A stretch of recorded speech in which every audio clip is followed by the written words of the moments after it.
বিসমিল্লাহ। আসসালামু আলাইকুম রহমতুল্লাহ। ভিউয়ার্স, দেখুন আমরা আমাদের ঘরের পাশে অনেকগুলা সবজি করেছি, কিছু ফল বাগান করেছি। আজকে আপনাদেরকে এক একটা করে দেখাবো। প্রথমত হচ্ছে যে এটা হচ্ছে যে আমাদের ড্রয়িং রুম বা যেটা বলা হয়, এখানে আমরা মেহমান টেহমান আসলে এখানে মেহমানরা বসে নাস্তা পানি করে। তার পাশে হচ্ছে যে আমরা কিছু কৃষি কাজ করেছি, যেমন লাল শাক, ডাঁটা শাক। পাশাপাশি আছে আপনার এটা হচ্ছে যে মরিচ গাছ। তার পাশে আবার একটা পেঁপে গাছ আছে। পেঁপে গাছের অবস্থাটা এখন ভালো না, তবে অনেকগুলো পেঁপে ধরেছে। তার পাশে আর একটা আছে। তার পাশাপাশি আছে যে এখানে একটা কমলা গাছ আছে, মালটা গাছ আছে, আর এখানে পেয়ারা গাছ আছে। আর আমরা ধনে পাতা আছে, ধনে পাতা ফেলাইলাম।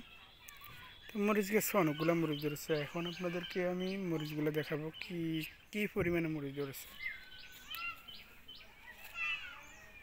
দেখুন আলহামদুলিল্লাহ।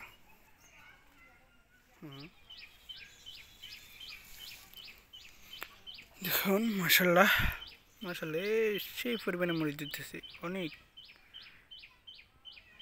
দেখছেন, মানে একই গাছে প্রায় আপনার 1-1.5 কেজি পরিমাণে মরিচ ধরে।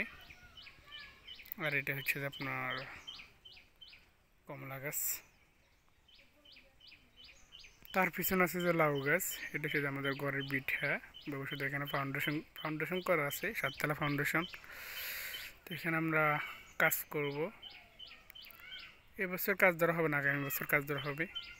তো এখানে লাউ গাছ করা আছে, মিষ্টি কুমড়া গাছ করা আছে।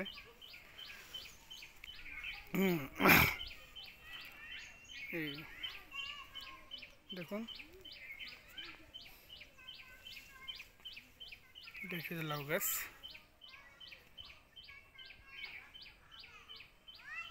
টমেটো গাছ। তার পাশে একটা এই যে দেখুন, এটা শুধু লেবু গাছ। লেবু গাছে এখনো লেবু ধরে নেই, তো ধরবে রিসেন্টলি।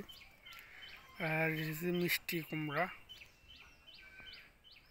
অবশ্যই দেখতে পাচ্ছেন, একটা দুটা তিনটা মিষ্টি কুমড়া দেখা যাচ্ছে অলরেডি।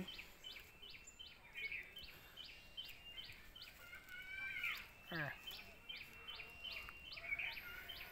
তার পাশাপাশি আছে বেগুন গাছ, যে টমেটো গাছগুলা। টমেটো গাছ, এটা হচ্ছে যে টমেটো গাছ।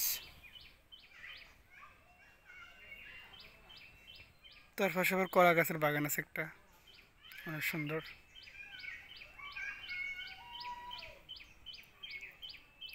আশা করি আপনারা সব কিছু দেখতে পাচ্ছেন।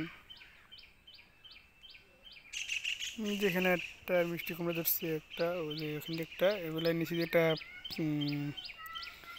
খের দিতে হবে, বা যে ধানের খের আশটা যেগুলো সেগুলো দিতে হবে।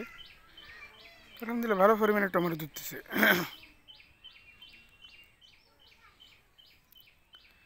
এই হচ্ছে যে আমাদের ছোটোখাটো একটা বাগান, নার্সারি যেটা বলা হয়। এর পাশাপাশি আপনাদেরকে আর একটা জিনিস দেখাবো। এগুলো হচ্ছে যে আম গাছ, মালটি আম, তারপর রূপালি আম গাছ।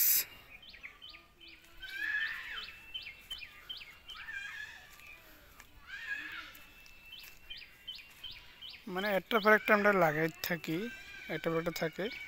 হয়তো কিছুদিন পরে এখানে রসুন বোনা হবে। তারপর হচ্ছে যে পেঁয়াজ বানানো হবে, মিষ্টি আলু।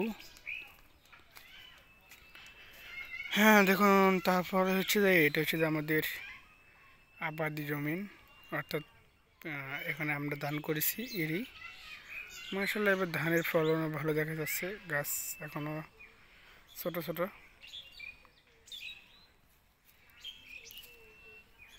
এরই প্রচুর পরিমাণে ধান হয়, আশা করি এবার আলহামদুলিল্লাহ অনেক ধান হবে। তারপর হচ্ছে আমাদের একটা প্রজেক্ট, এই পরিমাণে একটা প্রজেক্ট আছে। এবার আমরা অবশ্যই আমাদের নোয়াখালীতে, আপনারা জানেন সবাই, নোয়াখালীতে প্রচুর পরিমাণে বন্যা হয়েছে, অনেকগুলো ডুবে গেছে, সবাই জানেন।